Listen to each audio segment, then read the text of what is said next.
presque qui s'inscrit dans un mois de février, qui tend vers le 28 février, journée des maladies génétiques rares, et donc ça fait partie de ces séquences qu'on a voulu à l'Institut hospitalo-universitaire, dont vous connaissez les fondements, réunir en un même lieu les scientifiques et les médecins sur un domaine thématique, génétique, et en particulier sur un campus de surveillance extrêmement pédiatrique pour les raisons historiques que vous connaissez. Mais la génétique ne s'arrête pas à la pédiatrie, donc il y a aussi l'histoire naturelle de l'enfant à l'adulte qui est traitée à l'Institut. Une des missions de l'Institut, c'est aussi de faire savoir ce qui s'y passe, une recherche transparente. On essaie le plus souvent que l'on peut de dire ce qu'on fait, et on essaie aussi, parfois péniblement, c'est dur, mais de faire ce que l'on dit et ce qu'on annonce. Voilà nos missions. Dans les missions, changer la vie des familles et des enfants atteints des maladies génétiques. Et pour cela, quelle légitimité de parler du dépistage? C'est un des outils qui permet de dire qu'on va être à la fois utile aux patients et acceptable aux patients, aux familles et à la société. Et c'est ce dialogue entre l'utilité et l'acceptabilité qui a fait que le dépistage est né il y a exactement 50 ans. 72, 73, 2022, 2023.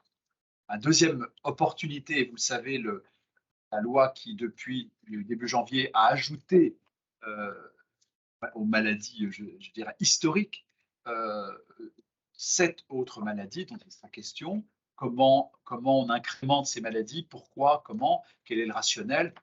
Et puis, une dernière légitimité qui ne va pas choquer le président de la Fondation, parce que c'est un maître partagé, c'est qu'il y a une salle Jean Frézal au premier étage de l'Institut.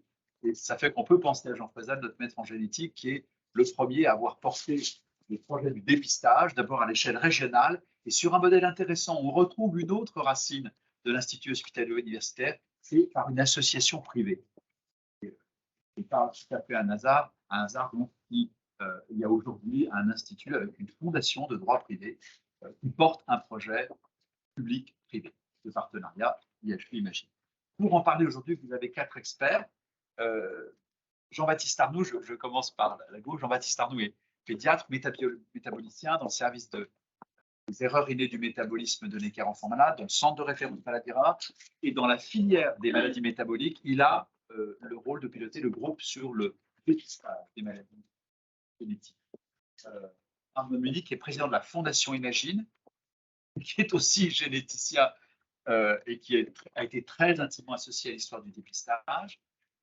Michel Pollack, qui est chef de service d'endocrinologie à Necker enfants malades, directeur d'un laboratoire à Imagine et responsable du dépistage régional Île-de-France. Et enfin, Marina Cavazzana, professeure d'hématologie pédiatrique, experte des thérapies géniques, experte en particulier de la drépanocytose et qui connaît donc intimement cette maladie qui a été ajoutée cette fois-ci nationalement à la liste des maladies dépistées il y a quelques semaines. Marie Basler est à ma droite, je la remercie avec son équipe parce que c'est elle qui vous convie et organise ça. Et je vous propose peut-être très brièvement de nous dire vos noms, vos journaux, et puis ensuite, on va laisser M. Munich commencer pour nous parler justement de cette légitimité qu'on a à porter une parole sur le dépistage à l'Institut. Madame. Bonjour, je suis Marine Sibler, je travaille pour Medscape.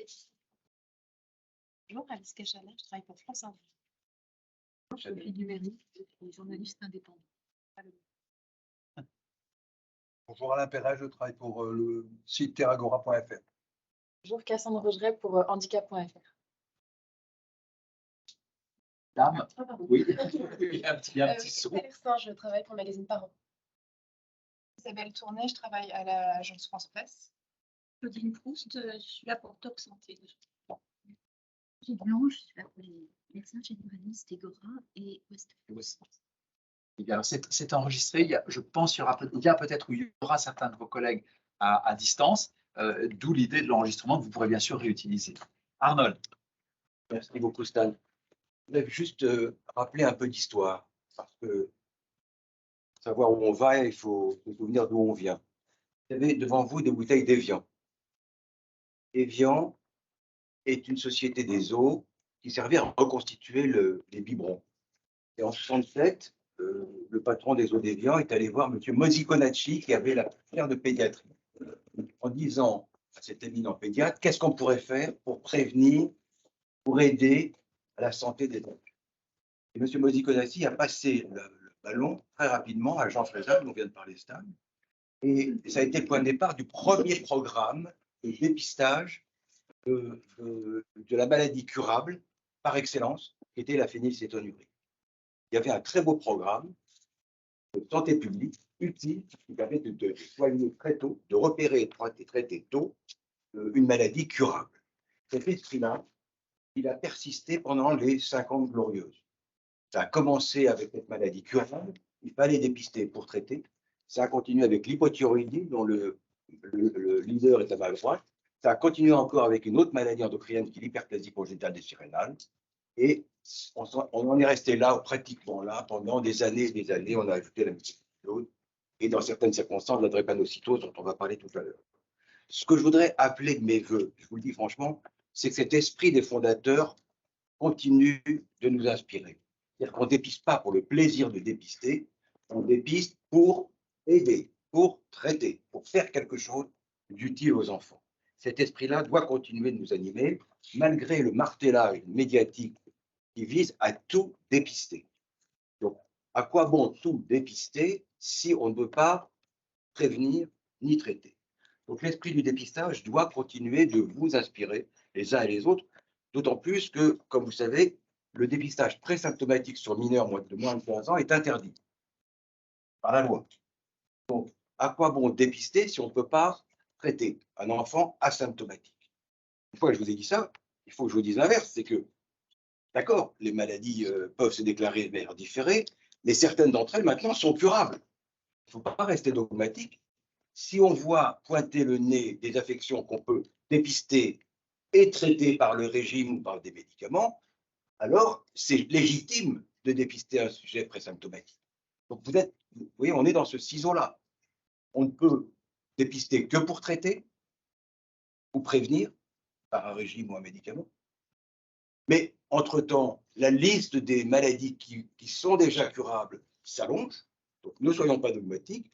On peut faire un diagnostic présymptomatique sur un mineur, on est dans les clous pour la loi, dès lors qu'on peut assortir un diagnostic de mesures thérapeutiques ou préventives.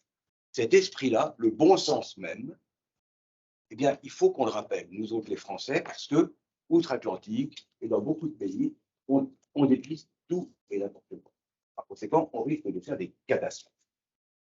Attention aux paroles meurtrières des annonces qui, en fait, ne nous apprennent rien, puisqu'il y a un certain nombre de variations génétiques qui vont rester silencieuses toutes les. Alors, c'est pour ça que, dans un souci de cohérence de l'action publique, je m'interroge parce qu'en même temps qu'on parle de ce sujet aujourd'hui, on a parlé il y a quelques mois, lors de la révision des lois de bioéthique, de la possibilité de dépister les hétérozygotes, les porteurs pour ces maladies. Et je vous rappelle que ça a été retoqué par les deux ministres, Mme Buzyn, puis M. Véran. Alors que toutes les sociétés savantes, la conférence de consensus, le CCNE, tout le monde avait émis un avis favorable au repérage, dépistage des porteurs sains de ces maladies dont on va parler aujourd'hui. J'appelle enfin, et j'en resterai là, j'appelle de mes voeux la mémoire des valeurs qui ont fondé le dépistage, mais aussi j'appelle de mes voeux plus de cohérence de l'action publique. Ça ne peut pas en même temps parler de dépistage étendu et en même temps interdire par la loi de bioéthique à des parents, s'ils le souhaitent, hein, ce n'est pas obligatoire, ce n'est pas un programme eugénique, ce n'est pas du screening de masse, c'est à la demande des personnes qui souhaiteraient être dépistées pour une maladie comme celle dont on va parler, devraient pouvoir le faire. Et je vous rappelle que ça n'a pas été retenu, car les deux ministres, tous médecins qu'ils sont, ont peut-être oublié leur génétique et ils n'ont pas bien compris qu'il s'agissait de dépister des porteurs et que l'intention n'était pas eugénique, puisque c'est ça qui a été évoqué, mais bien de prévenir, que ce soit au niveau des parents, leur statut de porteur, Marine en parlera très bien pour la drépanocytose, ou que ça soit, et que ça soit sur une base volontaire. Donc j'appelle, pour conclure, à plus de cohérence de l'action publique en matière de dépistage. Gardez à l'esprit le souffle des fondateurs, qui est dépister, oui, mais pas pour des annonces meurtrières, dépister pour prévenir ou pour traiter des maladies curables. On en verra des exemples tout à l'heure. Celui qui me vient à l'esprit, c'est l'amyotrophie spinale, c'est une maladie mortelle. Aujourd'hui, quand elle est dépistée très tôt, il y a une fenêtre de tir de quelques mois où la thérapie génique marche. L'expérience personnelle est récente.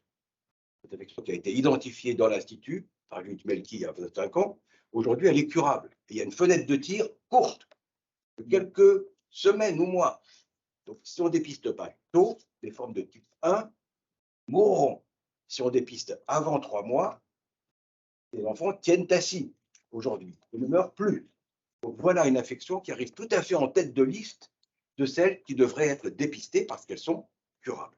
Excusez-moi, j'étais trop long, Stan, mais ce sujet me tient vraiment à cœur. Très important. Merci beaucoup. Michel. Oui. Voilà. Alors, moi, chaque fois que je parle de dépistage, je fais toujours des petits cadeaux parce qu'il faut parler de choses que tu traites aussi. Donc ça, c'est le buvard. C'est le Dutry. Dutry étant Robert Dutry qui a inventé ce système. Voilà. Alors, moi, j'ai plusieurs choses à mettre sur la table. D'abord, il y a des mots-clés qui me paraissent très importants et en accord avec Arnold, je dirais qu'il faut qu'on dépiste des maladies. Il y a quelque chose d'actionnable. Traitement. D'ailleurs, ça fait partie des critères 68, de Young 68, je veux dire une bonne année.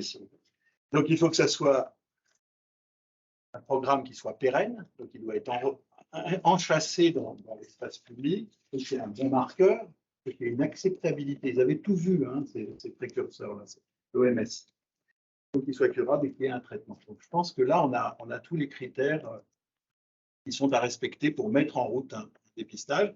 Et c'est très important, effectivement, que les parents, les médecins comprennent, la population en général comprenne que peut dépister des maladies pour lesquelles il y a une médecine de prévention, souvent. Et moi, je dis souvent une médecine lumineuse, parce que ces personnes, au fond, ne verront jamais leur enfant malade si on dépiste ce qu'on prévient. C'est quelque chose de tout à fait intéressant. D'ailleurs, c'est quelque chose qui est passionnant sur le plan de l'adhésion aux actions médicales, parce qu'on est plutôt dans la défiance de la médecine actuellement. Et là, nous voilà avec des familles qu'on traite. Je vous rappelle qu'en France, chaque année, on sauve 1100 nouveau-nés, probablement à peu près 470-500 en Île-de-France, pour des raisons que j'expliquerai après. Donc, on voit qu'on est dans une adhésion des familles à un traitement, alors qu'ils n'ont jamais vu leur enfant malade, très peu malade. Ça, c'est fascinant aussi, je pense, sur le plan de sciences sociales. Donc, une médecine lumineuse, une médecine de prévention des maladies actionnables. L'autre chose, c'est peut-être vous parler un petit peu d'organisation. Vous comprenez comment la France a réorganisé son dépistage. Donc, il y a des centres régionaux de dépistage néonatal. Moi, je suis en charge du centre régional de dépistage néonatal Île-de-France, et donc est à l'hôpital Necker, dans l'hôpital Necker enfants malades. Nous recevons 185 000 petits buvards, comme ceux que j'ai fait passer, 185 000 buvards par an. Donc, c'est pire que New York, hein, le City de jamais, on ne doit jamais arrêter pour faire pire.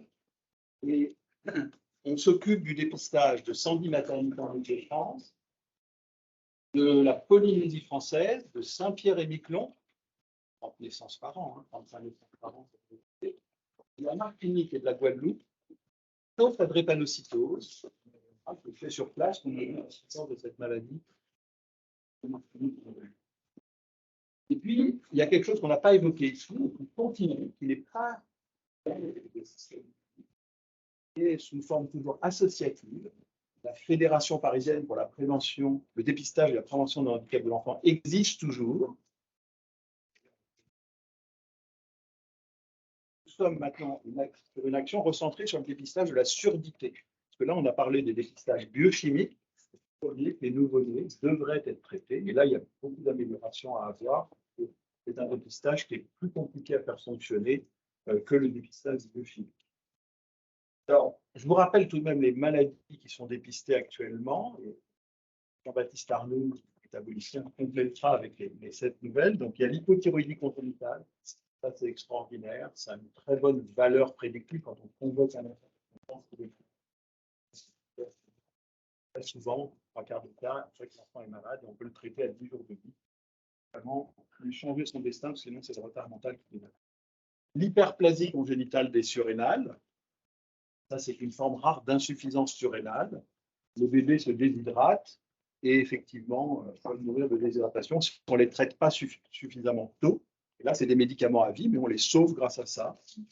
La mucoviscidose, et là, il y a une particularité, vous verrez sur le buvard qu'il y a une signature d'un consentement, parce qu'on a une première étape biochimique, là, il n'y a pas forcément de consentement, mais la deuxième étape est génétique, l'analyse du gène de la mucoviscidose, et là, il faut un consentement parental. La phénylcétonurie, c'est historique, 1972, donc on a fêté le cinquantenaire en novembre dernier au ministère de la Santé. C'est un régime et qui sinon se solde par un retard mental. La drépanocytose, on y reviendra, jusqu'à très récemment, hein, c'est un dépistage ciblé. En Ile-de-France, cependant, on faisait 135 000 buvards, hein, on ciblait à peu près 73 à 75%. C'était assez incompréhensible, et Marina nous dira pourquoi l'HAS a voulu que ça soit généralisé. C'était très difficile pour les sages-femmes, les acteurs au quotidien des dépistages, de savoir quel était dépisté ou pas. Et enfin, depuis décembre 2020, une maladie de la production d'énergie chez le nouveau-né, facilement traitable en évitant le jeûne chez le nouveau-né. Jean-Baptiste nous en dira plus s'il veut. Donc, 6 maladies depuis décembre 2020. Et les 7 nouvelles qui viennent d'être mises en place. Alors, ça fonctionne. C'est clair que la faisabilité n'est pas aisée au quotidien. Moi, je relève les manches avec l'équipe du CRDN pour faire fonctionner donc, ce dépistage pour un quart des bébés en France. On veut que ça s'améliore et les pistes d'amélioration ont été tracées par Arnold. On peut dire qu'il faut qu'on change un peu le paradigme en France. Il y a des goulets d'étranglement. La HAS a très peu de personnel pour évaluer les dossiers. On espère qu'ils auront plus de monde. Surtout, le paradigme, c'est on fait des essais cliniques en France. Et puis, quand les essais cliniques marchent en France, alors on actionne le dépistage. Ce serait tout à fait nouveau quand on parle d'amyotrophie spinale. C'est la première fois qu'on utilisait l'ADN en première intention. Eh bien, je crois qu'il faut renverser le paradigme. Nos collègues européens ont déjà des expériences, les Allemands, les Hollandais, même les Australiens, si on va un peu plus loin, qui montrent que dans l'amyotrophie spinale, on peut dépister, et c'est un paradigme pour d'autres maladies neuromusculaires. On peut dépister et on peut faire la thérapie génicto et les bébés vont bien. Donc, pourquoi attendre d'avoir des essais thérapeutiques en France alors que nos voisins ont déjà tout démontré? Peut-être faut-il changer le paradigme en cela qu'on agit et on évalue, plutôt que d'attendre le résultat des essais thérapeutiques préliminaires.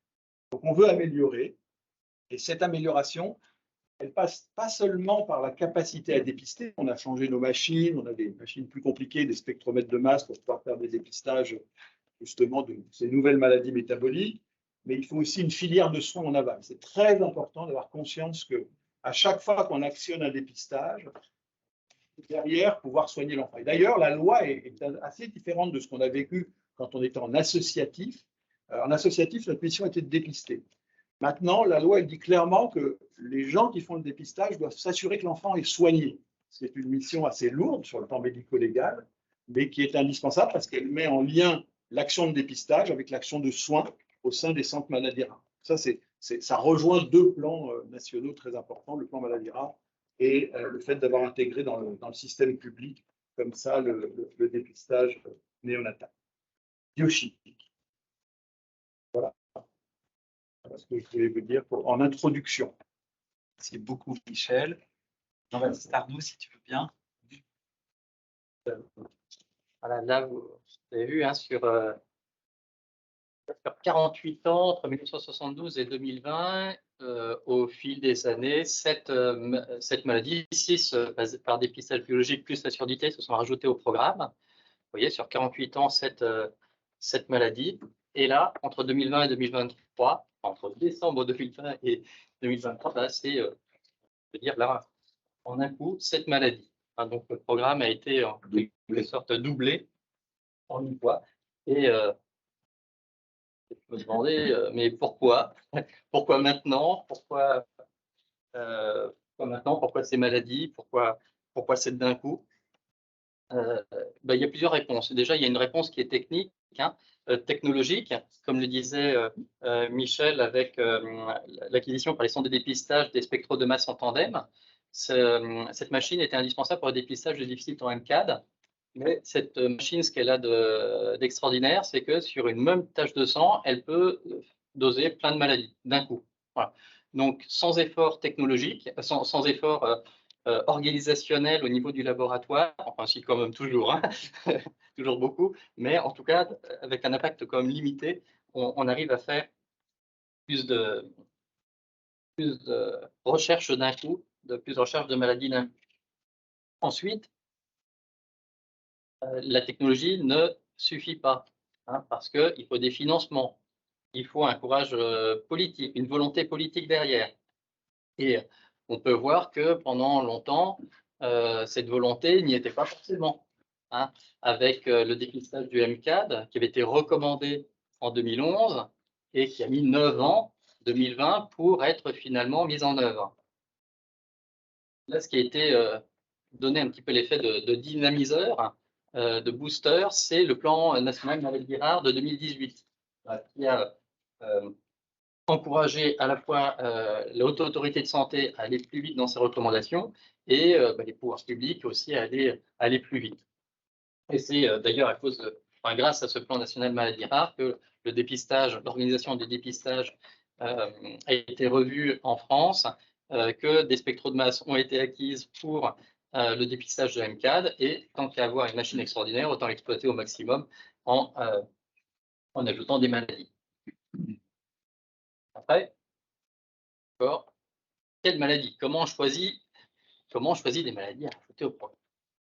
Alors, le spectro de masse en tandem en France, donc c'est, on peut dire, encore assez nouveau, ça date de 2020 avec le dépistage du MCAD, mais beaucoup de pays avaient déjà commencé avant nous. Et même pouvaient avoir jusqu'à 20 ans d'expérience déjà dans le dépistage avec les spectros de masse. Donc la haute autorité de santé, a un rôle majeur, hein, parce que c'est elle qui émet les recommandations, et elle peut être saisie par des sociétés savantes, elle peut être saisie par des associations de patients, elle peut être saisie par des filières santé maladies rares, mais elle peut aussi s'auto-saisir avec sa veille bibliographique, sa veille scientifique. Et donc elle avait bien repéré un groupe de maladies qui s'appelle les maladies héréditaires du métabolisme intermédiaire. C'est une partie des maladies couvertes par ma spécialité. Des maladies qui sont largement dépistées dans beaucoup de pays, dans la majorité des pays européens.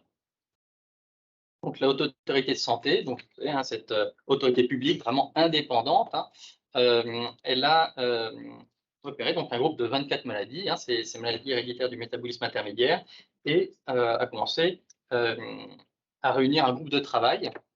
Voilà, il s'est entouré d'experts, à la fois des cliniciens, des biologistes, mais aussi des éthiciens, des méthodologistes, des philosophes, des experts de maladies rares, sages-femmes, gynécologues, associations, bien sûr. Donc tout un quorum pour voir comment on pouvait adapter les critères de Wilson et Jungner. Vraiment, c'est les tables de la loi du dépistage, ces critères de Wilson et Jungner, et pour voir comment les adapter à la situation présente. Donc, bien sûr, la maladie, il faut qu'elle soit une évolution connue de que l'histoire naturelle de cette maladie soit connue, avec une période, une petite fenêtre de tir, comme on disait, où on peut agir pour changer l'évolution de la maladie, vraiment la transformer. Une maladie, si on peut la transformer, c'est qu'il y a un traitement. Il faut qu'il y ait un traitement de disponible qui change la donne. Il faut que la maladie soit un problème de santé publique. Alors là, vous me direz, problème de santé publique, là, si je vous dis tyrosémie type 1, Licitan-Elchad, enfin, je ne sais pas si ça vous dit quelque chose. Je dis, mais est-ce que c'est un problème de santé publique? Ça, c'est 6 nouveaux patients par an. La prévalence est très faible. Et bien là, c'est là que la technologie rejoint, enfin, qu'il faut parfois adapter les critères aux évolutions technologiques. C'est que, hein, imagine, qu'est-ce qu'on vous dit tout le temps? Les maladies rares, certes, sont rares, mais il y en a beaucoup. Et si on les prend ensemble, eh bien, là, ça commence à devenir un problème de santé publique. Donc, c'est pour ça que ce n'est pas qu'une seule maladie qui a été incluse dans le programme, mais c'était 7, à la fois pour avancer vite et puis pour que cela représente vraiment quelque chose. Voilà, vraiment pour aider, parce que bien sûr, si on aide chaque année 6 enfants, ça ne fait pas beaucoup, mais si on peut en aider 50, 100, 200 ou 1100, voilà, c'est quand même c'est plus gratifiant pour nous, mais c'est surtout plus utile pour les enfants. Donc des maladies un test de dépistage, il faut que le test de dépistage soit facile à réaliser, hein, et aussi, il ne faut pas qu'il y ait trop de malfaisance. Alors, en quoi on peut être malfaisant avec le dépistage? Parce que c'est aussi dans le choix des maladies, parfois, où on regarde si on ne peut pas être malfaisant. C'est quoi? C'est que quand on reçoit, moi en tant que clinicien, quand je reçois un appel du laboratoire pour me dire, bah, tiens, il y a un enfant, son résultat de dépistage est juste au-dessus du seuil biologique. Alors, ça ne veut pas dire qu'il est malade.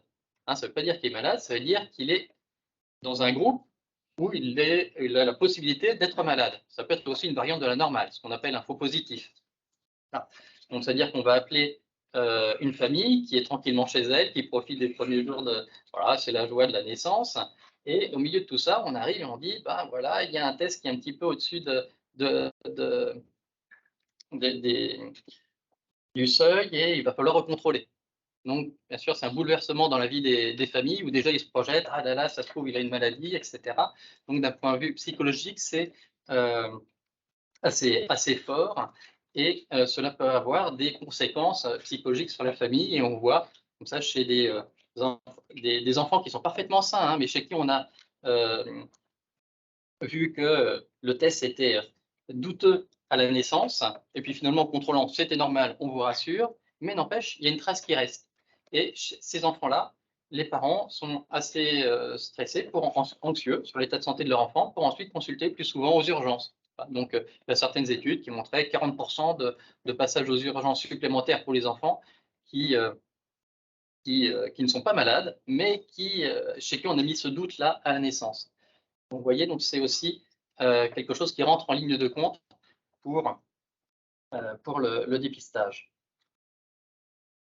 Donc là, on partait de 24 maladies, hein, on va aller passer au crible de ces critères de Wilson et Jungner, et de ces 24 maladies, on en a sorti 7. Voilà, 7 pour qui c'est sûr qu'on ne peut faire que du bien et où les marqueurs sont assez spécifiques pour pas trop embêter des enfants sains. Donc, ces 7 maladies, ce sont alors l'homocysnurie par déficit en CBS. Voilà. Vous allez voir, c'est des maladies que vous connaissez par cœur. L'homocysnurie par déficit en CBS. Donc là, par cette maladie, par le dépistage de cette maladie, on va éviter un retard psychomoteur, à la fois un retard psychomoteur chez les enfants, et on va éviter, tant que faire se peut, des épisodes de thrombose vasculaire aiguë, comme une embolie pulmonaire ou un accident vasculaire cérébral. Donc ça, c'est pour l'homocysnurie classique. Ensuite, autre maladie, la tyrosinée de type 1. Là aussi, c'est une maladie qui, en général, entre 2 semaines et 4 mois de vie, l'enfant va faire une insuffisance hépatoscolaire très sévère qui pourrait très mal se passer, mais si on agit avant, on a un traitement assez spécifique, un médicament qui s'appelle la nitisinone avec un régime, eh bien, il n'y aura jamais cette décompensation qui met au péril la vie de l'enfant. La tyrosinée type 1. Ensuite, nous avons la leucinose. Oui. Oh, vous parlez assez vite, c'est la tyrosinémie. Tyrosinémie. T-Y-R-O-S-I. Vous l'avez dans les documents parce que Ah, oui,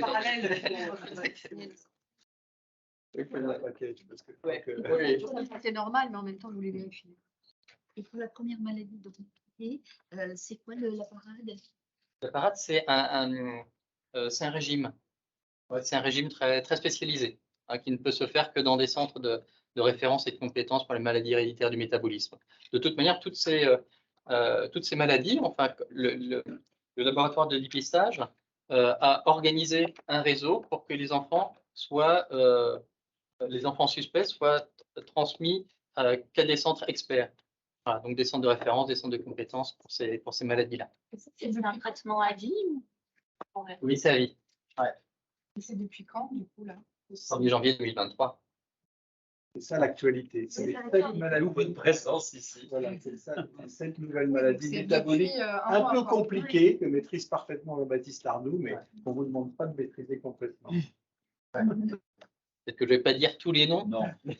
Après, il y a des maladies qui sont Oui, donc le but là, quand on vous dit, voilà, c'est pour que la maladie n'apparaisse jamais. c'est vrai, mais d'un certain point de vue. C'est-à-dire que le risque est là, mais on prend les mesures pour ne jamais que les symptômes apparaissent. Hein. Donc, on va faire en sorte que jamais les symptômes apparaissent, mais pour cela, il faut prendre un traitement. Donc, une discipline de fer. Donc, comme pour tout traitement, voilà, c'est une personne qui aurait eu un infarctus et qui doit prendre des médicaments contre le cholestérol, etc. Bah, là aussi, il faut bien prendre son médicament pour éviter un deuxième infarctus. Et pardon, là, c'est vraiment une question personnelle, mais je crois que j'ai une amie, donc, le petit bébé qui est né, qui a 6 mois aujourd'hui. Je crois qu'on lui a découvert une maladie, une de celles-ci, mais du coup, pas à la naissance, parce que c'était le 1er janvier. Je pense qu'on lui a découvert vers 3 mois. Ça change la donne pour la fille. Les situations sont très, très variées. Hein. C'est difficile de répondre parce que les situations sont tellement variées. Parfois, ça peut changer la donne, parfois pas. Ça dépend vraiment des maladies. Vraiment, chaque situation personnelle est J'imagine que c'est des maladies pour lesquelles le diagnostic, quand elles se déclarent, est aussi beaucoup plus long et plus compliqué que si on fait un dépistage à la naissance. Alors, ça dépend des fois. Mais pour certaines, oui. Enfin, il y a tellement de situations parce que même chacune de ces maladies, c'est tout un monde avec des modes de présentation qui sont différentes. Donc, Je peux juste me permettre. L'idée, je crois que vous avez raison. C'est-à-dire que d'habitude, beaucoup de ces maladies sont dépistées à l'occasion d'accidents aigus chez les enfants. C'est ça qu'on veut éviter. Et le cheminement diagnostique quand il y a un accident aigu est toujours beaucoup plus compliqué parce que d'abord, les enfants n'arrivent pas nécessairement dans des centres experts. Donc, il y a un cheminement vers la maladie rare et le diagnostic de maladie rare qui est plus compliqué que si en anticipation, on a le diagnostic par un dépistage. Je pense que c'est une synthétiser. Et ces 6 maladies concernent combien d'enfants par an? Les nouvelles, vous voulez dire? Les 7 7. nouvelles. alors, a priori, aux alentours de 50 à 100 enfants par an. Et on a estimé que c'était un problème de santé publique.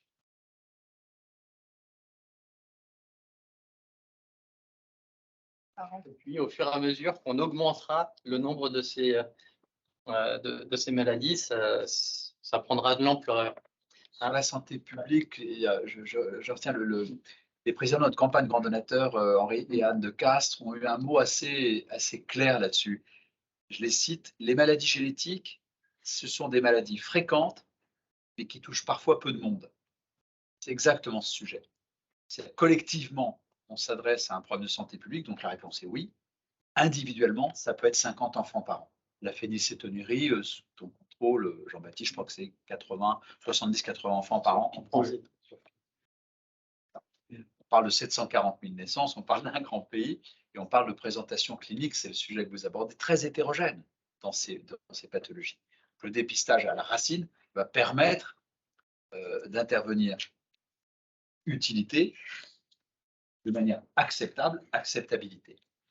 Merci. Pardon. Je voulais juste rajouter une chose. Dans ces critères, il ne faut pas se cacher qu'il y a des critères médico-économiques. Alors, on pourra y revenir avec Nicolas. On avait fait l'analyse médico-économique des choses. C'est-à-dire que la société investit peu et finalement évite bien sûr le drame humain, les drames humains, mais aussi économique. Donc, l'analyse médico-économique fait partie des critères qui font qu'on va dépister une maladie.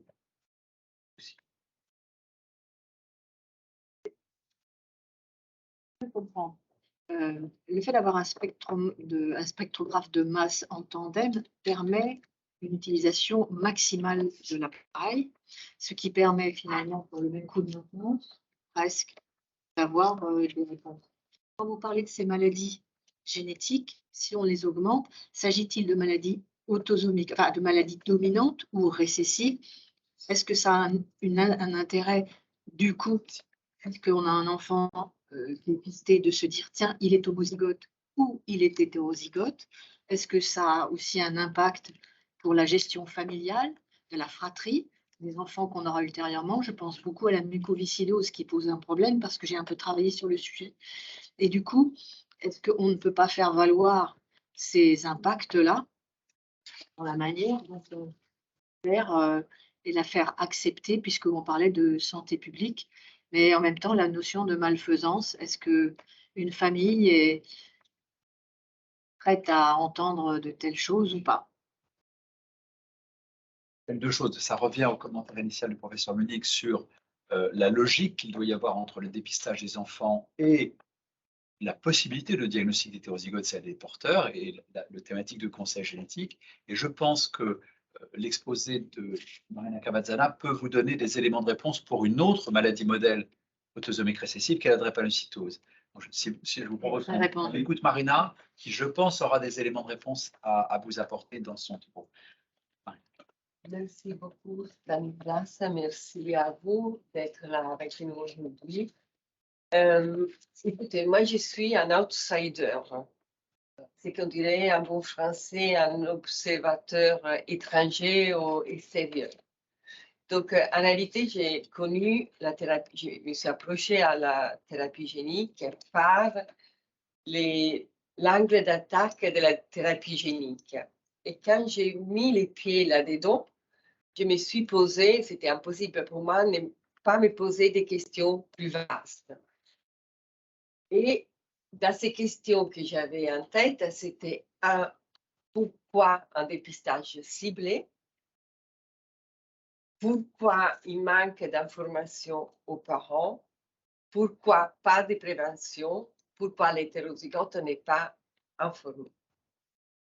Donc, j'ai pris un peu mon bateau de pèlerin et déjà, je suis allée me renseigner moi-même parce que je ne suis pas généticienne, comme le professeur Lyonnais a dit, je suis hématologue et j'avais besoin de m'approcher à des généticiens qui connaissaient leur métier et qui pouvaient m'amener une réponse à ces questions. Donc, j'ai longuement discuté avec le professeur Munich, qui s'est beaucoup étonné de mes questions, me dit mais qu'est-ce qu'elle fait, la thérapie génique ou la génétique? Mais je voulais savoir. Et j'ai beaucoup aussi discuté avec Michel Pollack en disant, mais moi, je ne comprends pas pourquoi vous me faites ça en dépistage sous population générale.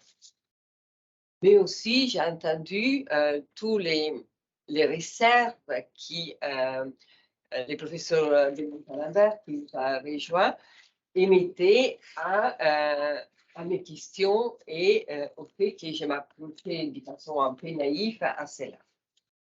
Donc, le fait que je n'aime pas avoir des questions sans avoir des réponses, avec l'aide qui m'a été indispensable des services de génétique, donc d'Arnold et de Michel, on s'est dit, bon, on va avoir des données. On parle des dépistage ciblé, mais est-ce qu'on perd vraiment des cas en dépistant un type de population sous certains critères?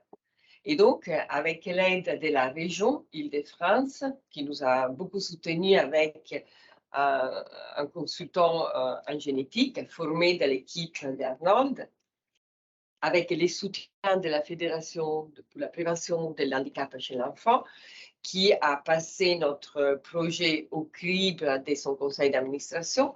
Et aussi, on a été aidé par la CNAM, parce que la CNAM aussi, on a dit, bon, professeur Cavazzana, professeur Munich, vous êtes très sympa, mais il nous faut des données.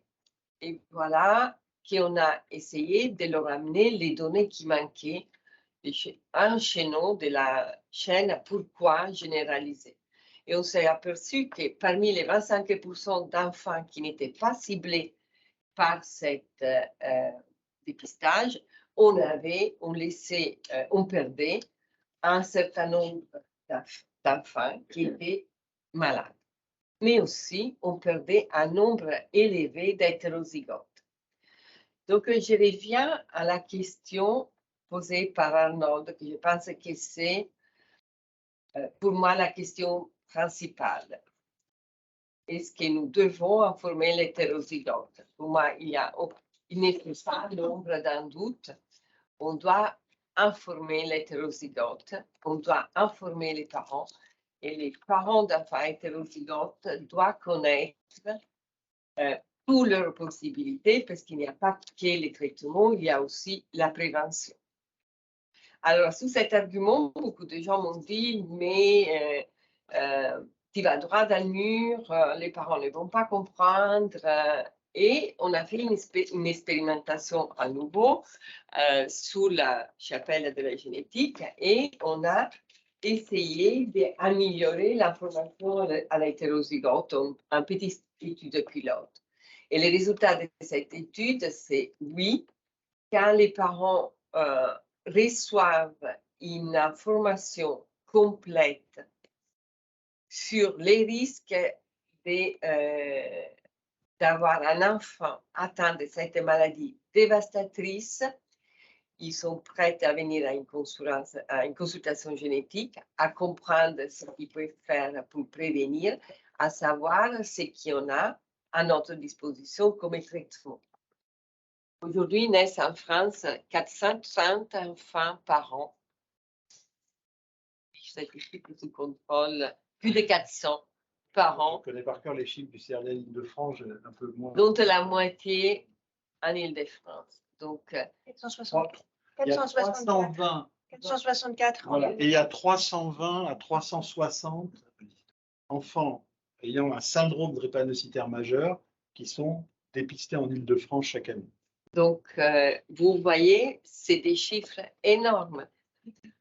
Donc, moi, les questionnements un peu terre à terre qui je ne suis pas...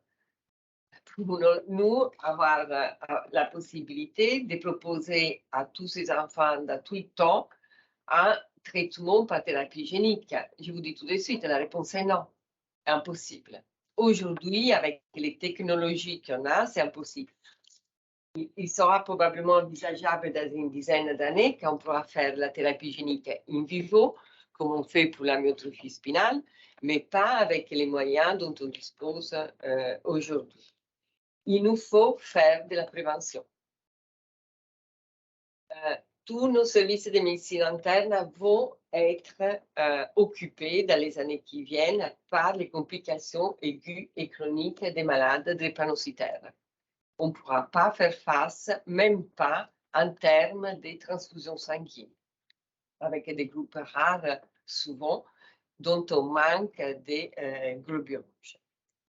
Alors, je vous rappelle sous cet effet de la prévention quelque chose qui me concerne particulièrement parce que vous comprenez bien mes origines italiennes. L'Italie s'est débarrassée de la thalassémie.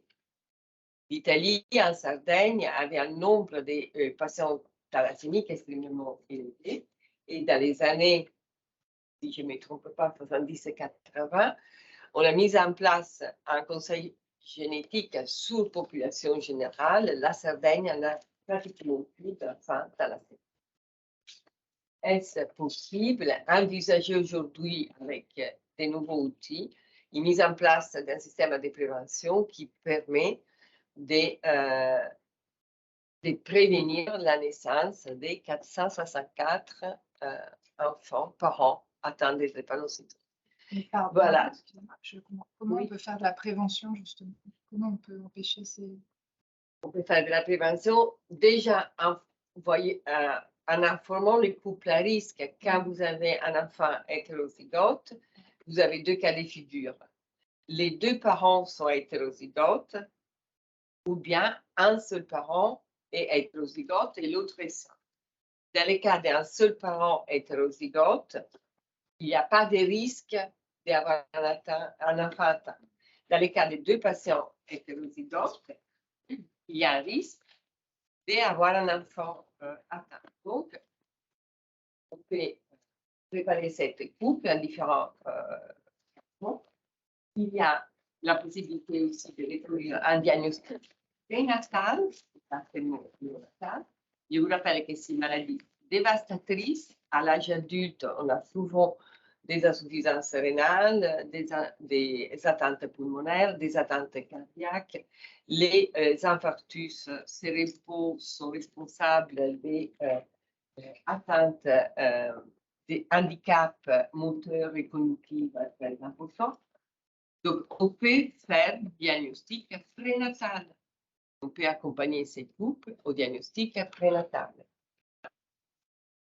Et on peut aussi les accompagner à une grossesse suivie et une prise de décisions conscientes et informées sur le fait qu'ils peuvent continuer leur projet parental.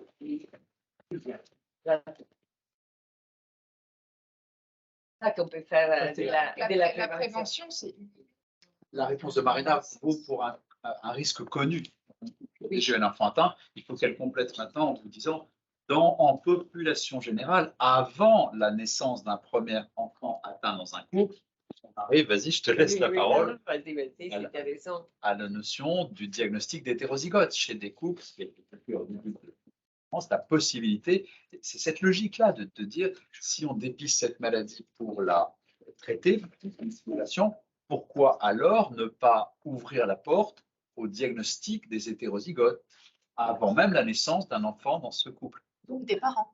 Donc des parents. Alors peut-être je peux préciser des choses. C'est une visite préconceptionnelle. Je précise des choses. Le dépistage, jusqu'à maintenant, de la drépanocytose, le syndrome de drépanocytaire majeur, il est ciblé. C'est-à-dire, selon que votre papa n'est là, ici, c'est très compliqué à comprendre.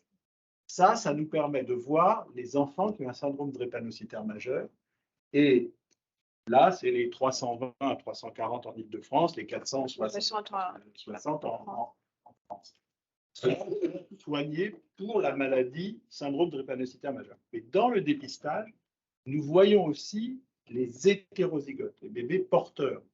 Et ça, c'est une vraie difficulté de faisabilité, parce que le chiffre, il n'est plus le même.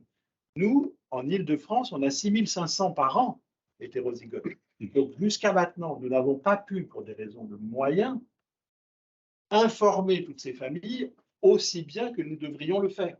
Parce que, voilà, c'est juste infaisable, 6500 pour une petite équipe de 16 personnes qui fait le dépistage, enfin 17 personnes qui fait le dépistage pour 185 000 naissances chaque année en Ile-de-France. Un complément de réponse par M. Munich, une seconde. Oui, je comprends très bien l'interrogation de votre question, madame. Je comprends très bien, parce qu'on parle de prévention, au sens où Jean-Baptiste l'entend, c'est la mise en œuvre d'un régime, alors que c'est un traitement, vitamine ou régime, alors que la prévention dont parle Marina, c'est un dépistage des hétérozygotes avec un prénatal, un préimplantatoire ou un autre mode reproductif. Je crois que dans la notion de prévention, vous avez mis le doigt tous sur une certaine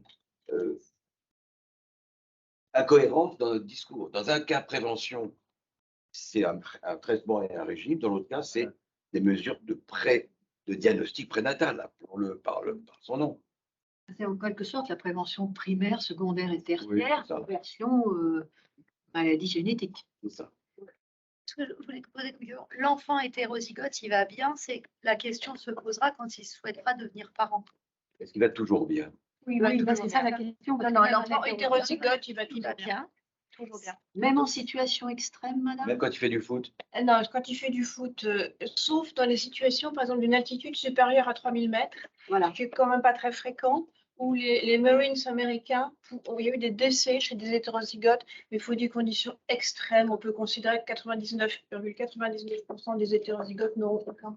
D'accord, donc c'est une information Oui, c'est ça. une information que les parents peuvent avoir, surtout qu'ils peuvent transmettre à leur enfant, en disant le jour où tu souhaites devenir parent.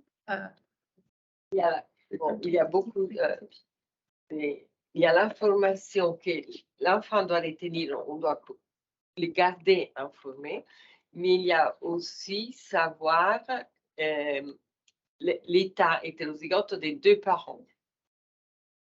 Et c'est là, je pense, toute la difficulté. Comment nous allons informer 6 000 couples à risque de donner naissance à un enfant atteint. Et comment préserver l'information dans les enfants hétérozygotes. 1000 fourchettes basses. Hein. Il y a eu en 2020 9000. Voilà. Donc, Donc, hétérozygotes. Île-de-France. En Ile-de-France, en total. Non, en expérience française.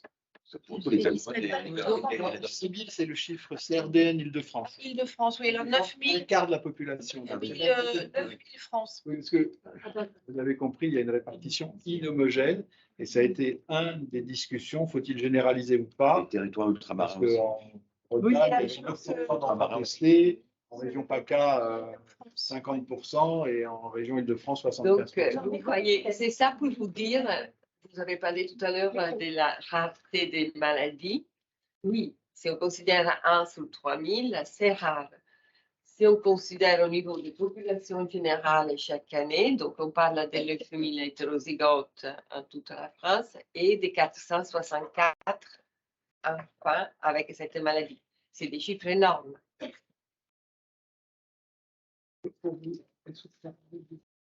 On peut arriver à la généralisation, parce que c'est ça qui est aussi intéressant. Vas-y, on a fait ensemble, c'est bien. Non, mais Non, vas-y. grâce à Marina Herman, on a pu faire cette étude. On a pris les buvards qu'on n'aurait pas testés selon le ciblage. On a trouvé 5 enfants qui, en fait, étaient porteurs de la drépanocytose, d'un syndrome drépanocytaire majeur. Donc, on s'est dit, notre ciblage ne va pas. Quand on traduit ça sur combien? sur 6 mois de dosage, donc 6 mois, ça doit être à peu près 90 000, Oui, c'était à peu près à peu près ça. La moitié de la naissance en Ile-de-France. Oui, la moitié des naissances en Attends, c'était Île-de-France. sur les buvards qui n'avaient pas été retenus au départ. Voilà. Hein, donc C'est-à-dire, il y avait un ciblage. Parce que votre maman est née en Sicile, vous allez devoir avoir le dépistage parce qu'on ne sait pas d'où vient votre papa, ou il vient d'Asie. Alors, c'était des choses comme ça, Oui, c'est il y a les compliqué. autres le ciblage. 132 000, là, c'est Ça tombe de- les non dépistés, ouais.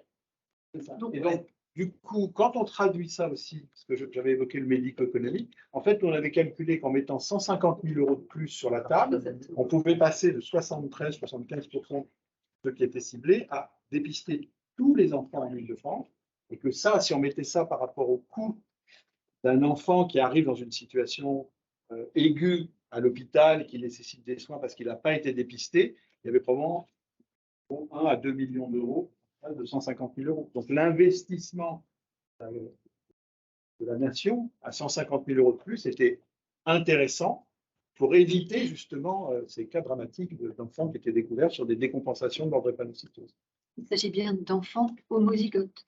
Oui. Là, on parle de syndrome drépanocytaire majeur, maladie récessive, et on parle des homozygotes. Porteurs de syndrome drépanocytaire majeur, ce qui veut dire les homozygotes S16, les SC et les S-bêta-thalassémiques. Ah, aussi bêta-thalassémique. Les S-bêta-thalassémiques qui sont tout ça, ça fait les syndromes drépanocytaires majeurs qui sont malades. Et 70% en France sont S16. Je reviens à cette histoire d'hétérozygote. Finalement, votre réflexion, elle est maintenant sur ce, elle est futuriste. Qu'est-ce que je veux dire? Elle est soit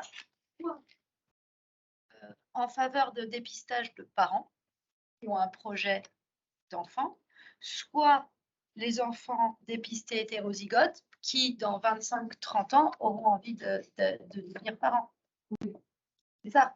Oui, la Est-ce prévention que vous êtes, dont on- par exemple, vous trouveriez intéressant que des jeunes parents, enfin que des jeunes pas encore parents, qu'un couple ayant un projet parental se fasse dépister? Moi, ma réponse est oui. D'accord. Moi, ma réponse est oui. Compte tenu, en connaissance des causes de la maladie Voilà. et des traitements qu'on a à disposition, ma réponse est clairement oui. Mais c'est là que, si je peux permettre juste un mot très court, je rebondis sur votre question, parce qu'on voit bien que le dépistage néonatal met un pied dans la porte du dépistage des porteurs sains, forcément, puisque quand on dépiste un enfant porteur, c'est qu'un des parents est porteur. Donc évidemment, le diable se faufile dans le détail, c'est-à-dire que et on est déjà engagé à marche forcée dans le dépistage des parents porteurs. D'où l'incohérence de l'action publique dont je vous parlais tout à l'heure. On ne peut pas en même temps faire toutes les belles choses qu'on vous raconte ce matin et s'opposer de manière idéologique au principe du dépistage des porteurs sains, car c'est une objection idéologique par des politiques qui y voient une démarche eugénique. C'est ça le problème. Vous mettez le point, madame, sur la question. l'incapacité de nos politiques à comprendre ce que vous avez parfaitement compris. Et que si on pouvait arriver à faire des dépistages en population à risque, on n'aurait pas tous ces problèmes. Mais la hantise du politique, c'est de stigmatiser une catégorie de Français au moment où on essaye de refonder le socle républicain. Donc, les politiques prennent des décisions, des postures idéologiques, là où il faudrait être pragmatique.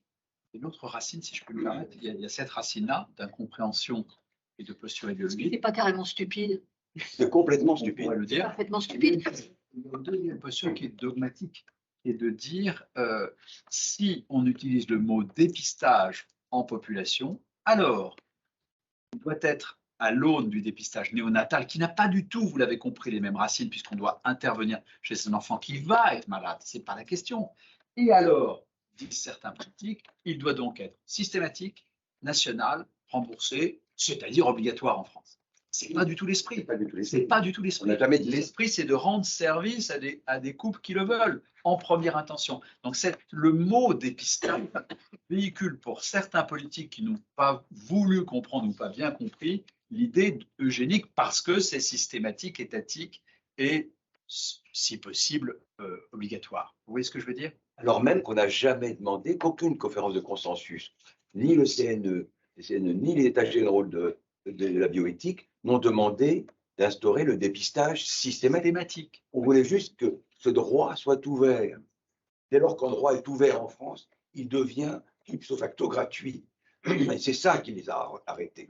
Donc c'est une perversion complète. Il y a d'autres exemples, on parle de la drépanocytose, mais il y a des populations à risque pour différentes raisons, les Ashkénazes par exemple. Je reçois chaque année des enfants de parents porteurs de la maladie de Tay-Sachs dont personne ne leur avait jamais parlé. Ils sont indignés contre nous. C'est du politiquement correct. C'est du politique. On n'a pas le droit de stigmatiser pour des raisons politiques. Voilà. Et en plus, On le va politique, stigmatiser. ça crée le pognon, on n'y touche pas. Et du coup, Voilà les deux raisons. on ne fait rien et on a l'impression d'être des anges. Donc, Voilà. C'est nous préciser aussi, là je reviens au dépistage néonatal avec le buvard, il n'est pas obligatoire. on peut le refuser. Il peut être refusé, et à peu près en Ile-de-France, 75-80 familles, selon les parents, refusent le dépistage de leur bébé. Obligatoire. Ça représente quelle proportion, monsieur? 77 enfants, 77 refus sur 185 000. 185 000. Sur 180 0,00. voilà, c'est très peu. C'est juste pour dire qu'il n'y a pas d'obligation, même dans la partie dépistage néonatal, hôtel, premier sang. Ces deux leviers juridiques importants que vous avez compris. Le premier, c'est qu'il n'est pas obligatoire. C'est l'illustration qu'on peut tout à fait faire quelque chose qui est proposé, qui n'est pas obligatoire et qui est accepté par la population. 99,99 en Ile-de-France. Le deuxième levier juridique qui a été évoqué tout à l'heure, et si c'est Michel ou Jean-Baptiste, c'est le consentement. Il y avait pas une ruse, mais une posture du dépistage qui était on ne passe pas par le test génétique. On passe par la biologie, la biochimie, les anticorps, par toute méthode de biologie non génétique pour ne pas avoir à faire face à l'étude des caractéristiques génétiques d'une personne. Il y a, aujourd'hui, Michel l'a dit, pour la mucoviscidose, un codicile au départ, et de dire, puisque là, il est possible que secondairement, non pas en première intention, mais secondairement, il y ait un test génétique d'affinement du dépistage, on vous demande votre consentement. Vous voyez que ce petit franchissement d'un test biologique vers un test génétique. C'est ça parce qu'on entend nos amis britanniques commencer à parler de génome complet à la naissance chez tous les enfants. Ils sont formidables, c'est des transgresseurs professionnels, on les adore, mais ça va nous mettre encore plus dans la situation qui était décrite, c'est d'être de facto dans le diagnostic des hétérozygotes, alors même qu'il n'est pas compris. L'utilité, plaider toujours pour l'utilité clinique. Pardon. Et juste pour couper court à un fantasme aussi qu'on entend parfois, le buvard, il est détruit au bout d'un an. Ne stocke pas l'ADN des 185 000 naissances de CRDN de France ad vitam aeternam. Vous dépêchez de faire le diagnostic ou rien du tout, quoi. Mais pourquoi un an? Il y a une petite historique à ça qu'on connaît bien avec M. Limite. s'en va, c'est qu'on avait pu montrer en 86 qu'à partir du buvard, on pouvait faire un test ADN. Et qu'il y avait donc de facto collection, biocollection nationale si on gardait les buvards. Alors on dit il faut les détruire. Oui, mais alors, comment faire pour faire un diagnostic a posteriori d'un enfant qui serait mort d'une maladie génétique et dont on n'aurait plus de traces? Et donc l'idée avait été, on garde quand même 1 an pour se dire, si un enfant dans les 740 000 naissances françaises a eu le malheur de mourir d'une maladie génétique et qu'on n'a aucune trace pour faire un diagnostic qui informe la famille, on a quand même une petite sauvegarde pendant quelques mois, qui est le buvard. Est-ce que ça ne pourrait être pas la base d'une biobanque à la française? Ça avait été Anonymisé, bien sûr. mais ça avait été au Conseil d'État évalué justement pour dire non, il ne faut pas qu'il y ait une biobanque de facto sans le consentement des personnes. Alors, ceci dit, en Ça Suède, peut être mis. les gens signent le consentement pour le dépistage de l'ensemble des maladies dépistées, selon les critères suédois, dérivés des critères de Kuhner et Wilson qu'on a évoqués, et pour la recherche. Donc, de facto, en Suède, tous les bébés ont un buvard qui est conservé, constitue une biobanque. Et est-ce qu'ils sont extrêmement malheureux et dans un état de délabrement mental et psychique total? Ça, je vous laisse juger parce que leur vote récent, je ne sais pas. Commenter sur la Il y a des pratiques saxonnes qui sont plus tournées vers la santé publique. Il y a une espèce de paradoxe français où la santé est gratuite, c'est intolérable si ce n'est pas le cas. Et pourtant, les données, le consentement, eux, ont l'objet d'une posture individuelle. Il y a un paradoxe. Madame. L'élargissement de la télécognoscitose, c'est là aussi Alors, janvier? non, on ne l'a pas mis en place encore, hein, parce qu'on a beaucoup de travail avec les 7 maladies de plus. C'est une recommandation de la HAS qui est sortie de là en janvier. Et les 7 maladies supplémentaires, elles étaient déjà dépistées dans combien de pays avant, en dehors de la France? Là c'est compliqué de vous dire, parce que moi j'ai un panorama un peu européen, mais par exemple, l'Arménie ne dépiste que 2 maladies. Les Italiens sont à 29 maladies, les Texans sont à 29 maladies. Il y a 195 pays au monde. Alors, si je peux vous donner par exemple quelque chose qui n'ont pas la même politique. Absolument. Mais je peux vous donner par exemple pour l'hypothyroïdie congénitale, il y a à peu près 140 millions de naissances dans le monde. On estime que seuls 30% des enfants bénéficient de ce dépistage, ce qui est une catastrophe parce que 1 sur 3000 aura un retard mental extraordinairement évitable en donnant un peu de thyroxine à un bébé de 10 jours et pour la vie.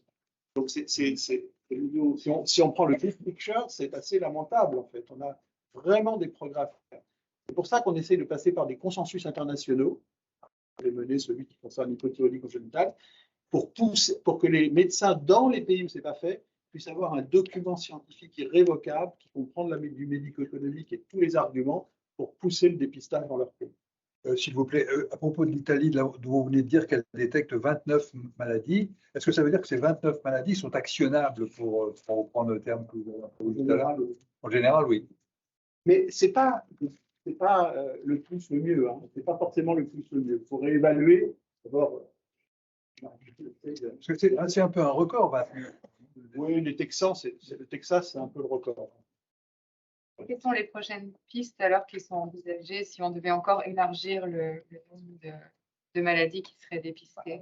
Je vais laisser Jean-Baptiste compléter sur les maladies métaboliques, mais je crois qu'il y a un enjeu majeur là, qui sont les maladies neuromusculaires. La thérapie génique, si on dépiste dans les 25 jours qui suivent la naissance, peut-être un peu plus, notamment pour l'amyotrophie spinale, les Allemands ont publié leurs données de thérapie génique il y a 2 ans qui montrent des résultats très bons. Donc, c'est vraiment l'enjeu. Et puis, ça changerait le paradigme, parce que là, on est dans l'utilisation de l'ADN en première intention. On n'est plus dans le biochimique, ni l'ADN. Mais je ne sais pas, vous pouvez peut-être compléter, Jean-Baptiste, pour les maladies métaboliques, parce que tu es dans les commissions. Vous savez, moi, je vois arriver l'adrénoleukodystrophie, on voit arriver d'autres choses, mais... Là, pour le moment, pour les maladies métaboliques, on disait combien en Europe, les pays européens, est-ce qu'ils dépistaient plus que nous? En 2018, on était le pays qui dépistait le moins de maladies héréditaires du métabolisme parce qu'on n'en dépistait qu'une seule. Et plein d'autres pays comme la Hongrie, la Roumanie, la Tchéquie, la Pologne dépistaient déjà beaucoup plus de maladies que nous. On était les bons derniers d'Europe. Donc là, le 1er janvier 2023, cette maladie, c'est un premier pas vers le rattrapage. déjà. À peu près au milieu. Ouais, c'est pour ça qu'il n'y a pas eu d'études pilotes ou de choses comme ça, parce qu'il y avait déjà tellement 20 ans d'expérience dans plein d'autres pays qu'on est passé directement à la phase suivante. Alors après, la question c'était… Quelle nouvelle maladie métabolique, mais Oui, tu n'es pas alors- obligé de donner le secret des dieux. Hein. Ah, bah déjà, je peux dire je peux dire un petit peu ce qui est en prévision pour le moment et c'est un petit peu étape par étape. Là, la prochaine étape, c'est là, je vous ai dit qu'on partait de 24 maladies et que celles avaient été sélectionnées parce que c'était celles où il y avait le plus de données pour dire qu'on ne pouvait que rendre service aux patients. Après, il y a des maladies qui avaient été totalement rejetées, soit parce qu'il n'y avait pas de test de dépistage, soit parce que finalement, on n'était même pas sûr que c'était vraiment des maladies, peut-être juste des variants biochimiques. Et puis, il y avait un petit groupe de 5 maladies qui étaient un petit peu dans une zone qu'on appelait la zone grise, voilà, comme elle apparaît dans le document. Et ces 5 maladies vont être évaluées dans le cours de l'année. Voilà, ça ne veut pas dire que les 5 vont être regardées, hein, mais probablement en 2024, il y aura à nouveau une recommandation de l'HAS pour dire, ben voilà, sur ces 5 maladies, si on en garde une ou plusieurs. Évalué par la haute autorité de Mais santé. ce sera par la même méthode biochimique de spectre de masse en tandem. Pour le moment, il n'y a pas de projet purement maladie héréditaire de métabolisme de dépistage par la génétique. Tout simplement pourquoi? Parce que là, dans ce cas-là, ce serait plutôt un programme qui serait plus général à d'autres maladies génétiques. Enfin, nos maladies génétiques, on peut enfin, mes maladies génétiques, toutes les maladies héréditaires du métabolisme sont des maladies génétiques.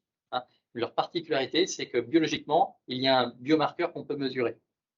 Donc, traditionnellement, on les attrape par le biomarqueur, mais si jamais un jour il y a un programme de dépistage par de maladies génétiques, eh bien, certaines de maladies pourraient compléter leur approche biochimique par une approche génétique. Ça veut dire que l'amyotrophie spinale ne sera pas dépistée? Donc, l'amyotrophie spinale, là, c'est en cours d'évaluation avec une étude pilote à Bordeaux et à Strasbourg. Et ça, c'est un marqueur génétique. Génétique, oui. Un marqueur Vous génétique. voulez dire qu'il n'y a pas de projet de dépistage? Alors, je vais vous parler des maladies héréditaires du métabolisme. Pour ce qui est de ma spécialité, maladie héréditaire du métabolisme, qui est pourquoi on parle beaucoup de ces maladies-là, c'est parce que c'est ces maladies qui ont commencé le dépistage avec la phénylcétonurie. Et puis, dans les pays, c'est les maladies les plus dépistées en termes de nombre de maladies. Avec voilà, une vingtaine en Italie, encore ça dépend des régions, parce qu'ils sont des dépistages régionaux. Mais après, il y a d'autres spécialités où il n'y a pas de biomarqueurs à mesurer. Et dans ces cas-là, le seul moyen d'avoir le diagnostic tôt, c'est par la génétique. Pardon, juste la drépanocytose. Donc, il y a une recommandation de la HAS. Est-ce que ça veut dire que ça va être généralisé? Ben, il faut se remonter les manches et il faut… Voilà. Alors, en Île-de-France, ça ne va pas être très compliqué de faire différence entre à peu près 50 000 buvards de plus chaque année. C'est pas très compliqué parce que le dépistage à drépanocytose, les machines le permettent. On a déjà équipé le laboratoire en une machine à haut débit qui ne permet pas ça. Donc, oui, mais il y a beaucoup de choses en même temps. Donc, on fait en séquence. On n'arrive pas à tout faire. Pour la drépanocytose. Il y a Un traitement. Oui, alors, on va distinguer deux types de traitements. Le traitement palliatif, qui consiste à prévenir les infections, essayer de prévenir les crises vaso-occlusives aiguës comme l'hydratation, l'hydratation, la protection du froid, les recommandations au moment de l'effort physique, mais toutes ces mesures, disons, de prévention ne préviennent pas toutes les crises vaso-occlusives. Donc après, on rentre dans les traitements plus importants qui consistent à donner de l'hydroxyurée pour faire augmenter l'expression de l'hémoglobine F. Et s'ils ne répondent pas, ils sont soumis à un échange transfusionnel à rythme mensuel. À savoir, on lui enlève pratiquement les globules rouges malades et on transfuse des globules rouges sains. Mais Tous ces le mot mesures… palliatif était un peu bizarre. Non, C'était préventif. Je pense que si, c'est préventif des crises vasocouvrir, mais ce n'est pas des traitements Curatif. curatifs. C'est donc bien du C'est palliatif. des traitements de support. Si, Ouais. c'est palliatif. Oui, c'est pas En des. français courant, ça pallie Voilà. aux insuffisances du corps. Oui, mais voilà, mais- quand on dit palliatif dans le milieu, Ouais. on pense à autre chose. C'est pour ça que Du je coup, voulais. ça rentre dans le critère de. Je disais au début, il faut qu'il y ait un cure. Ah, complètement. Mais il y a, juste, c'est quand je termine sur les traitements pour être complète, il y a aussi deux traitements curatifs, cette fois-ci, qui sont la greffe des cellules souches hématopoïétiques, qui est réalisée chaque fois que ces patients disposent d'un donneur familial compatible et quand on peut la thérapie génique. Voilà. Mais ces traitements curatifs et définitifs restent aujourd'hui limités à un extrêmement faible pourcentage des patients. C'est pour ça qu'il faut envisager, il faut essayer d'encore travailler en recherche aussi pour mettre en place des traitements qui puissent être administrés sur une population importante, des milliers de patients, et qui soient curatifs. Mais pour deux maladies, la mucoviscidose et la drépanocytose, où le dépistage permet des traitements préventifs, il y a des travaux qui montrent que les personnes avec muco ou avec drépanocytose qui ont été dépistées vont beaucoup mieux. L'espérance de vie à 50 ans de la mucoviscidose, c'est grâce aussi au dépistage, parce qu'on met en place les mesures préventives avant. Donc Oui. là, le dépistage, il est pas seulement je meurs pas, ou retard mental par retard mental, j'améliore considérablement l'état de santé de tout un groupe de personnes atteintes de cette maladie. Et c'est vrai pour la drépanocytose, c'est vrai pour la mucoviscidose. Oui, ces traitements, disons, des supports, si on veut éviter des termes ambigus, permet aujourd'hui à tous les enfants atteints de drépanocytose d'arriver à l'âge adulte. Mais il ne faut pas oublier qu'à l'âge adulte commencent les complications d'organes importantes et que l'espérance de vie d'un patient drépanocytaire est significativement plus courte qu'un patient qui n'a pas la drépanocytose, avec de nombreuses hospitalisations, des prises en charge dans les services de réanimation, dans les services d'hématologie, dans les services de médecine interne. C'est pour ça que c'est des traitements de support, mais qui ne préviennent pas toutes les complications de la drépanocytose.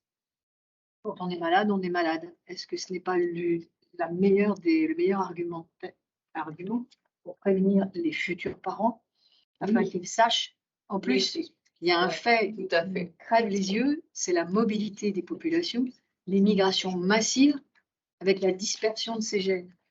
Moi, je n'utiliserai pas, excusez-moi, ces termes. Vous pensez que c'est politiquement incorrect de dire Non, c'est pas Non, politique. mais c'est Correct. Vous prenez par exemple une italienne comme moi.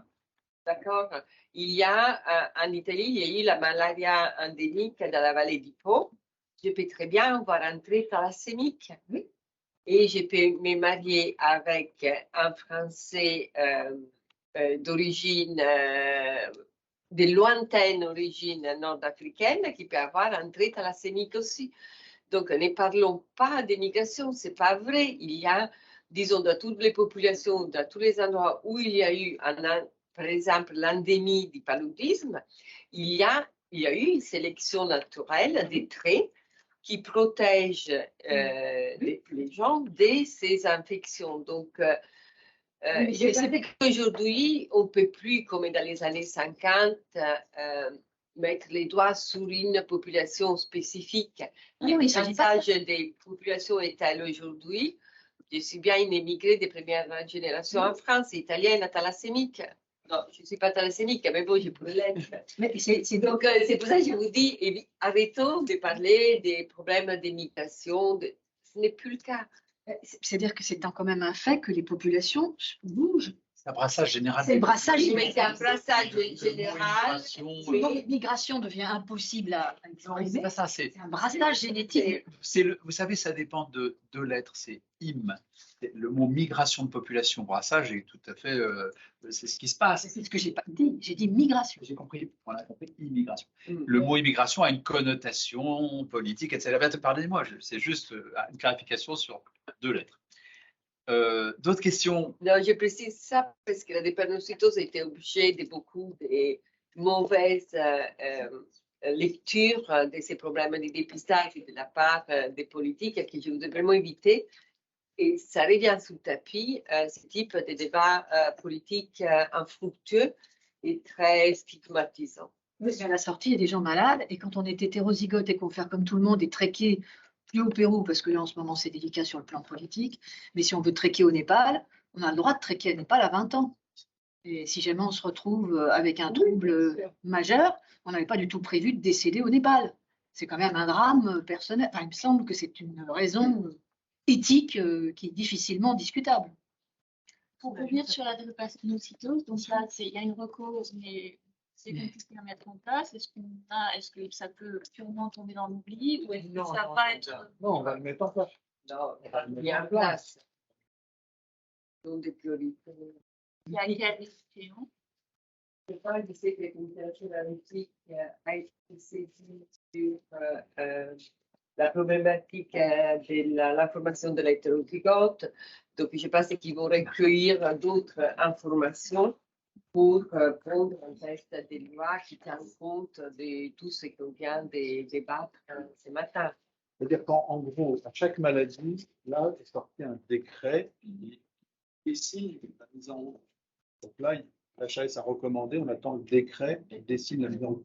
Mais pour l'Île-de-France, franchement, ça va être 50 000 début, ça devrait être assez simple. C'est pas un gros coup. Justement, il y a une disparité territoriale pour la généralisation de cette maladie supplémentaire depuis longtemps. Est-ce que, parce que relativement bien doté en Île-de-France, est-ce que... Non, parce que c'était une dotation nationale du ministère pour que bien tous les laboratoires aient un budget suffisant pour commencer tous en même temps le dépistage. Ensuite, il y a un copie, dépendant du ministère, il y a un comité de pilotage du dépistage néonatal qui, en gros, quand l'HS émet une recommandation, ensuite est saisi par cette recommandation est saisie par le ministère qui confie au comité de pilotage de planifier et de vérifier l'évolution. C'est-à-dire que quand le décret d'application apparaît au bulletin officiel, c'est que toutes les équipes sont prêtes ou pratiquement prêtes. Alors, juste pour vous donner un peu l'historique, qui a été aussi un empêchement d'accélérer le mouvement, c'est le fait qu'on était structuré en association. Il y avait 22 associations, vous savez voir, donc la CNAM donnait l'argent à l'association française qui le distribuait à 22 associations, et ça n'a pas été possible parce que chacun défendait son association, chaque maire, chaque député, ça a été compliqué. Donc la structuration en 12 CRDN, ce qui est d'ailleurs un peu trop, parce qu'il y a des CRDN où on fait 20 000 buvards par an, très peu, a tout de même permis cette accélération du mouvement, intégré dans le programme de santé publique. Une question de Véronique. Les laboratoires se sont fondus dans les hôpitaux universitaires, dans les CHU. Ça dépend plus d'une association. Et alors, la dotation Île-de-France, on est le CRDN le plus efficace en termes de moyens. Ça fait longtemps qu'on fait de l'efficience. Je veux dire qu'on n'a pas du tout les moyens pour certains CRDN pour avoir beaucoup moins de buvards. Donc, on n'est pas si bien doté que ça. On est très efficace. Une question par rapport à la drépano, c'est-à-dire qu'il y a donc une recommandation HAS de dépistage, en tous les cas, de sortir du ciblage.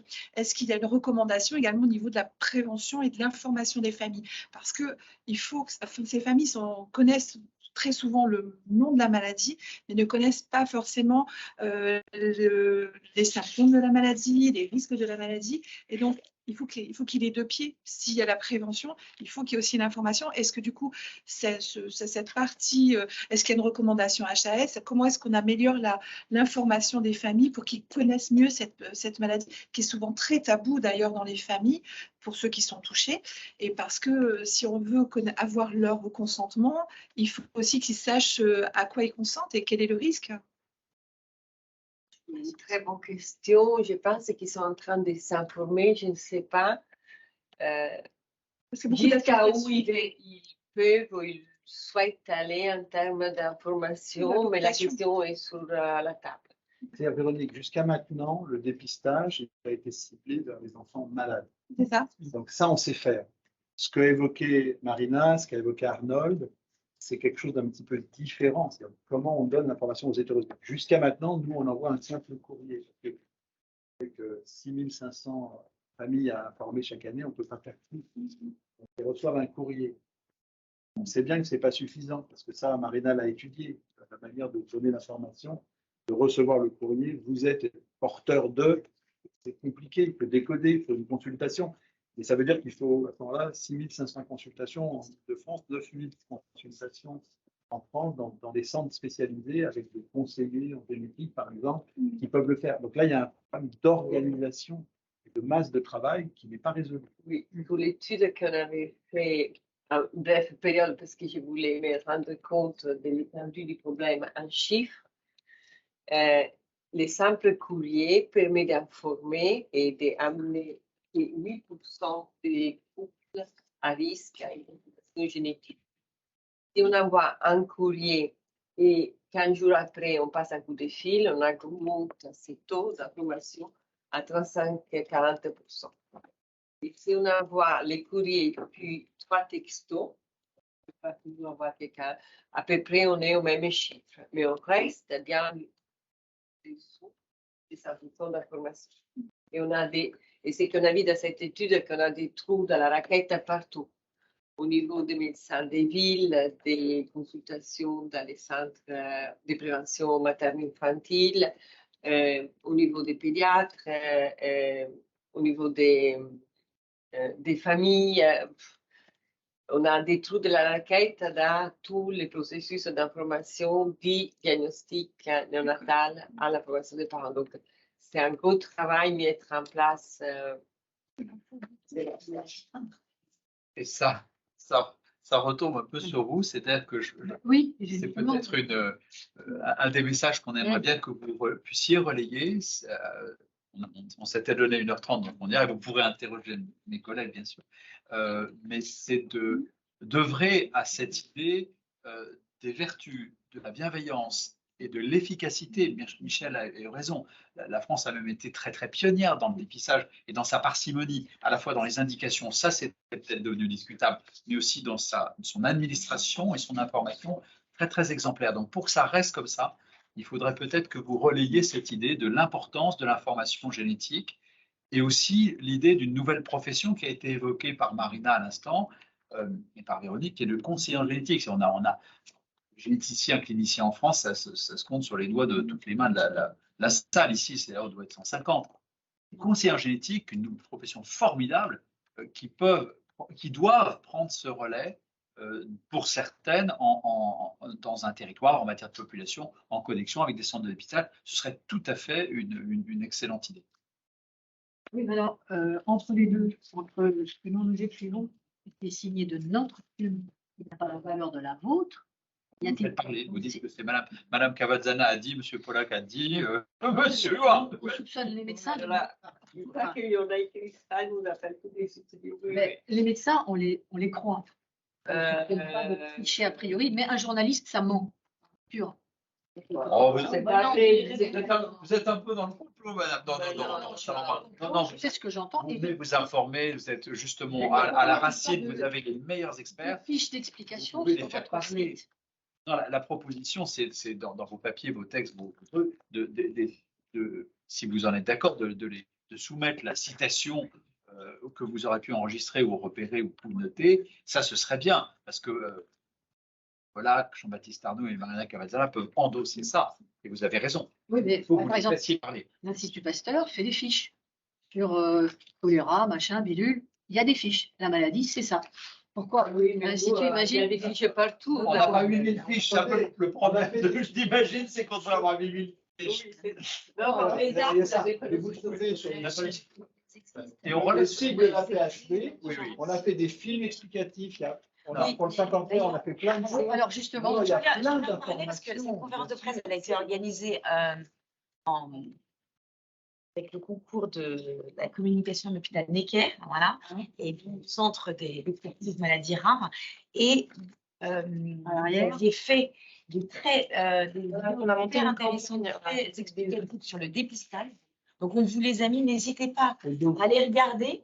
Voilà, ça permet de rentrer encore plus dans le sujet de manière très concrète. Et les vidéos sont très, très bien.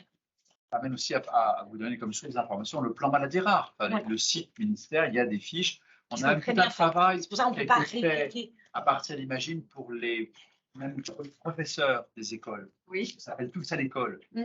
Quand il y a un enfant épileptique, un enfant hypothyroïdien, un enfant drépanocytaire dans leur classe, qu'ils ne soient pas mis de côté, mais qu'au contraire, qu'on rassure les enseignants. Donc, vous voyez, il y a aussi cette action vers la société, avec un vocabulaire accessible à tout, Véronique. Et donc, c'est l'occasion de saluer la plateforme Maladie Rare Necker. 31 centres de référence sont affiliés à Imagine, mais il y en a encore bien plus à Necker Enfants Malades, sur les 104 que compte la France. Donc oui, des fiches, il y en a, madame, vous pouvez tout à fait les citer sous ces différentes modalités. Merci infiniment. Marina, Jean-Baptiste, Michel, bravo. Arnold qui est parti. Merci Marianne qui est venue faire un tour. Merci Véronique pour la plateforme. Merci à vous.